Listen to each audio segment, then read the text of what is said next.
Welcome to the Xbox Series X 1 week in review. So it's going to be kind of a quick review. More importantly, what I wanted to do was go over a few features that maybe I think aren't being covered that much in other reviews, mainly being like the controller, HDMI 2.1, remote access, and some other things. So let's first off say that the unboxing experience for the Xbox Series X was fantastic. Having it open up kind of like a gift to you, it reminded me exactly how the RTX 3080 was presented when people started to unbox those, and I just thought it was a really nice presentation, and I enjoyed that experience unboxing the Xbox Series X, even though I didn't do a video here for it on the channel. Moving over to the next thing I'll talk about for just a minute is the design of the Xbox Series X, and I'm actually a fan of the design. I think it looks really, really nice. I like the color. It picks up fingerprints. We all know this by now, but I think it's a sleek, modern looking design that fits in just about anywhere. And compared to the PlayStation 5, which kind of took a completely different approach, I'm actually a fan of what the PS5 looks like. I think it looks really cool. However, I will say I still like the design and the look of the Series X more than I do the PS5, although I enjoy them both. So one of the other things I'd like to talk about is the Series X controller. So in most reviews, everybody kind of just says it's the same as the one controller. They added the share button, and that's about it. But honestly, there's a few differences with this controller that actually make the experience a little bit better for me, and I actually like using this controller more than the Xbox One controller at this point. One of the big things is there's a difference in the D-pad more than what a lot of people are saying. This is one of my favorite D-pads on the Xbox controller, I think, ever. It's very clicky. It's very, very indented. It's a deep recess in the D-pad, and I just find it a lot more enjoyable to use. Of course, yes, we've got that share button. Click the button for a screenshot. Hold it down for a clip. It's a fantastic addition. I find myself using it a lot more. I like it a lot better than the method we had before with hitting the home button and hitting X or Y.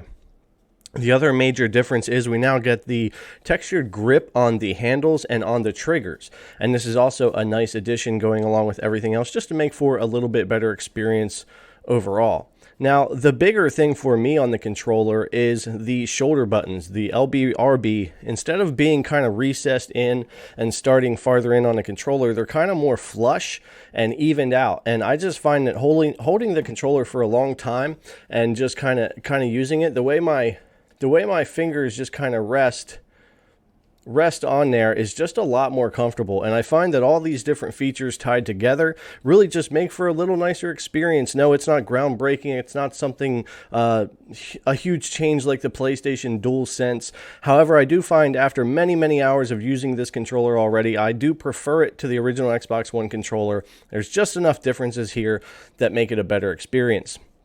One last thing about the controller, and this ties in with games as well, is the latency. Xbox boasted cutting out a lot of latency. I think they said about 20 milliseconds. I could be wrong on that. Correct me in the comments if not, but I believe they said they were trying to shave something like 20 milliseconds off the input latency from control to screen, and it definitely feels like they've done a pretty good job. I'll say two of the first things I noticed loading up my Series X was the speed of the load time, how quickly I could get into a game. Then once I was in that game, when I moved that thumbstick to pan around the world, I was immediately impressed at how much latency they had cut off. And this is coming from a PC player who is very used to extremely low latency input, and then going to something like a 1X and having a little bit of trouble with the increased time for input there. The Series X was feeling really good, whether it be on my TV or on my gaming monitor. Okay, so another thing to go over here is the UI. So for the most part, if you're an Xbox One user, you're already going to be familiar with the Xbox Series X UI. It's pretty much all the same as it was before. There are a few additional settings that you don't necessarily have on the older generation. Now, a couple of things I want to go and show you in the settings just really quickly here. Over in TV and display options, and in video modes, we'll see we now have the auto HDR over there. I've got my HDR turned off, plugged into my capture card right now for this video, but were I plugged into my TV or my HDR gaming monitor, I would have all this ticked on. But it's a neat feature. The auto HDR allows for the HDR effect on all the games instead of just the ones technically supporting it. Now, the other cool thing that I want to go over here is more about HDMI 2.1. I still get a lot of questions if you really need that HDMI 2.1 connection for your Xbox Series X. Now, this is only if you want to go 4K 120. So if I wanted to be able to switch to 4K 120, I would need HDMI 2.1 to do that. There aren't going to be a lot of games that can do this. Ori will do it, Dirt will do it at the sacrifice of graphics and things like that, but it is going to be hard to run games like this right now. They probably will get optimized better in the future. However, that's the only mode that you would need HDMI 2.1 for at this point. Everything else, Series X supports 720, 1080, 1440p, and 4K. You could go 1440p 120. I've done this on my gaming monitor and on my TV, and it works great. My 2018 Samsung Q8FN supports 1440p 120Hz with FreeSync. I've done it with the One X, but with the Series X, playing a game like Ori that's actually 120, such a smooth experience. Make sure you check your TV, see if it happens to have those specs from a couple of years ago. 1440p does in fact look really good on the 4K TV. So that's the only thing you would need the 2.1 for. If you're going for 4K 120, definitely, but every single resolution and frame rate under 4K 120, starting at 4K 60 and down, you can run just fine on your high-speed HDMI. So hopefully that answers that for people. The other thing I just wanted to mention was remote features. Now, remote access is one of my favorite features. I've been using it on Xbox One X, but it's working even better on the Series X. Plus, I'm getting more next-gen gaming that way on the go with my iPhone and my iPad. So I have a dedicated video on this on the channel if you're interested in how to set this up and seeing Assassin's Creed Valhalla playing on my iPhone from my Series X. You can go check out that video. But essentially, you go in here and set up your remote play, and then on your Xbox app on your iPhone, iPad, or even Android device, you can do a remote stream from your Xbox to your device on the same network or on cellular or a different Wi-Fi. And it works really, really well. The stream quality has been great. I've tried this away from home and at home. And also, you are not limited like xCloud to certain games that are supported. You can stream any game that you have on your Xbox. It even streams your whole home screen, all of that kind of stuff. So it's just like having your Xbox in the palm of your hand. One of my favorite features, and it works great on the Series X. It's like having your own little xCloud server that supports all the games you have downloaded. Now, speaking of games, unfortunately, we all know there's no exclusives at launch for Xbox right now. Halo got delayed until probably holiday of next year. However, Xbox Series X is playing all the brand new third-party games fantastically. It plays all the older games much better. I have a video up of Jedi Fallen Order comparing it to the One X. Everything is so smooth and so nice on the Series X. Granted, there may not be day one exclusives, but Microsoft has right now about 23 studios and 35 teams. They've also got Bethesda. There are exclusives that are going to be on the way. They're just not here for launch day. We don't have that Demon's Souls, and we don't have that Miles Morales like on my PS5. But we do have a lot of games, and that brings me into Game Pass. With Game Pass, if you're not already familiar, there's so many games you can play. Every existing exclusive and future exclusive will be on here. EA Play has been added to Game Pass. So we've got things like Jedi Fallen Order, FIFA 20, Madden 20, things like that that are in the EA library. Really cool. Battlefield 5, Anthem, Heat. Did I just say Anthem?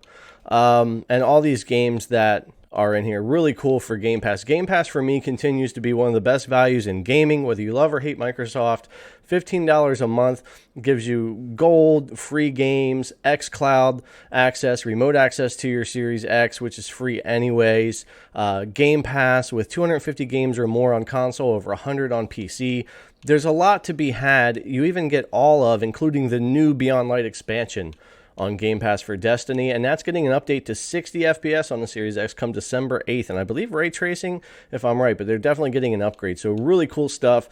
Big fan of Game Pass. Definitely love this, and it's a huge benefit for the Series X and Series S, as it has been for the console and the PC for quite a while now. All right, so moving on to games, what I want to do is just talk a little bit about load times, because pretty much there aren't any. I'm going to click on Valhalla, which was completely closed out, and while we're talking, you'll see it go from the home screen here right into the game. I think it's like 8 seconds. Really quick there. Now, I can't speed past this to get us into the game faster, but that's a really fast load time, and I have a video coming up comparing the One X and even the PS5 with Valhalla and other games, and you're going to see the difference here. Really, really nice. With quick resume, it's also very nice. Load times, sure, you don't need those games loaded up, but to be able to go right back to the state that you were in, quick resume is really cool, but it has some bugs, so we'll talk about that here in just a minute. But there you go. Here we are in Assassin's Creed Valhalla. Now, say I want to jump back over to Jedi Fallen Order. This is where quick resume comes in, where it's moved the game out of the RAM to the SSD. You switch back over, it loads everything back up, and you're supposedly good to go.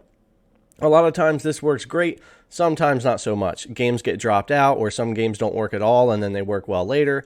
And then they'll just reload or freeze. Jedi Fallen Order has worked pretty well. There you can see quick resume, taking me right back to the main menu where I was. It didn't have to reload through the title screens and all of that. It went right back where I left it. But usually Valhalla won't always work. So let's click on Valhalla and see if it just reloads or does quick resume. And it looks like it's doing its typical reload. Yesterday, quick resume was working. So there, it's actually loading back up again. Warzone's been working on quick resume just fine, and some of the older games. So it's hit and miss, and I believe it's more of bug issues that they've got to work out. I'm sure fixes will be coming soon on that. It's a great feature, and as it gets flushed out and working better, I'll definitely be enjoying quick resume. But luckily, the load times of the games is so fast that we don't really have to worry about it so much, but it'll be great when they get it straightened out. All right, and just taking a quick look here inside of Call of Duty Cold War, I thought I would just show you really nice. We have hardware accelerated ray tracing on the next gen consoles. Of course, we've had this on PC for well over a year, but also they've added in very quietly, I believe today, 120 hertz refresh rate mode. Now, I can't select this right now because I'm running at 4K 60 through my capture card, and I have the resolution and everything set on the Xbox to 4K 60. If I were to change this over to 1440p 120, I would be able to take advantage of that. I'm definitely going to be trying that out here pretty soon. That'll probably be an interesting video if I can put that together. But it looks like they've added 120 hertz refresh rate mode here. So I'll definitely be checking out 1440p 120 on Cold War for sure. Just noticed that when I was going in here to show you guys the ray tracing. So that's pretty cool. All right, guys, that's pretty much going to bring us to the end. Thanks a lot for coming to check out the Xbox Series X kind of 1 week in review, kind of a quick go over some things. Hopefully I hit on a couple of points that might be important to you. Really enjoying the system. It runs very, very quiet. It's been next to me for hours on hours playing games, testing it out, and the cooling is really good. It's definitely not hotter than my gaming PC for sure, and it, like I said, always nice and quiet. Really enjoying the performance from the Series X. I like seeing a lot more games running at 60 frames per second, and especially more games just like this one getting a 120 FPS mode. That's really cool. As a PC player who really likes high frame rates and smooth gameplay, that's important for me to see coming to next gen. So as we get even more optimized down the road, I'm sure games will take even more advantage. So thanks a lot, guys, for coming to check this out. I really appreciate it. If you enjoy the content, think about subscribing, give the video a thumbs up, ring the bell, all that stuff. Leave me your comments. I really appreciate it. And again, thanks for coming to check out the video, and I'll see you guys in the next one.